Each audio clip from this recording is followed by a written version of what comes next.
The Great South Bay is home to hundreds of different life forms, but in recent years, overfishing and high levels of nitrogen have been negatively affecting the health of the Great South Bay. The shellfish community in the Great South Bay has been greatly affected over the years due to high levels of nitrogen and brown tide, which causes premature death in the early stages of a clam's life. Baymen, clammers, and scientists alike have been trying to find ways to help protect the shellfish population within the Great South Bay. All shellfish has been on the decline since the polluted waters from the houses being close to the shore and whatnot. But oysters, steamers, hard clams, all of that's in decline. No more getting fresh clams. It's getting harder and harder to do. So it's an uphill battle. New York State doesn't make it very easy either. The Great South Bay is a vital resource for communities that live near the South Shore of Long Island. With that in mind, people living near the Great South Bay have been finding new ways to help restore and replenish the shellfish population that have been in the decline over the last years. So we do aquaculture. It's 100% sustainable farming to replace the natural oysters that actually no longer exist on Long Island.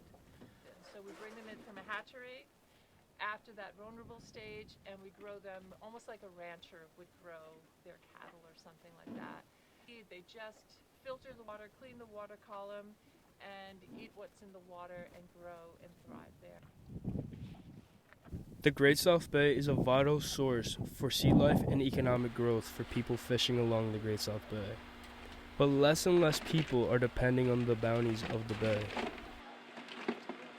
We don't really have many guys that clam in the Great South Bay anymore. It's just not profitable for them to go in that area. But we're really not seeing very much in the Great South Bay. Scientists have been working relentlessly trying to figure out ways to help repopulate the shellfish population in the Great South Bay. Without the help of scientists, we would not know the causes for the decline of the shellfish population in the Great South Bay. More hard clams are harvested in Great South Bay than any other estuary in the world for hard clams. So just to give you some perspective, in the 70s and early 80s, there were so many clams that they could filter the whole bay in just 3 days, right? So you can think about that. I like to think about it as like the filter on a fish tank or the filter in a pool. You know, when the filter's working well, the water's clean and clear, but it works in reverse as well. So when we lost most of the clams, 99% decline. It's like taking the filter out of the fish tank. We're really focusing on getting homes to go from essentially concrete holes in the ground, which is the current septic system. And when you have just a concrete hole in the ground, that water goes right to the groundwater and eventually goes right to the bay. So what we're trying to do is install systems that treat that wastewater before it goes to ground, so the nitrogen levels are much lower. And we think that will have a good long-term benefit for the bay. The Long Island Shellfish Restoration Program, ran by New York State and Stony Brook University, planted over 1.5 million clams in the Great South Bay in hopes to repopulate the clam community. People from all over the island have been feeling the effects of the decline of shellfish, from baymen losing their jobs to fish markets increasing their prices of clams.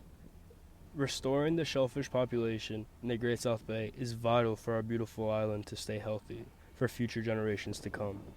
Reporting from Stony Brook University, I'm Emmanuel Jacquez.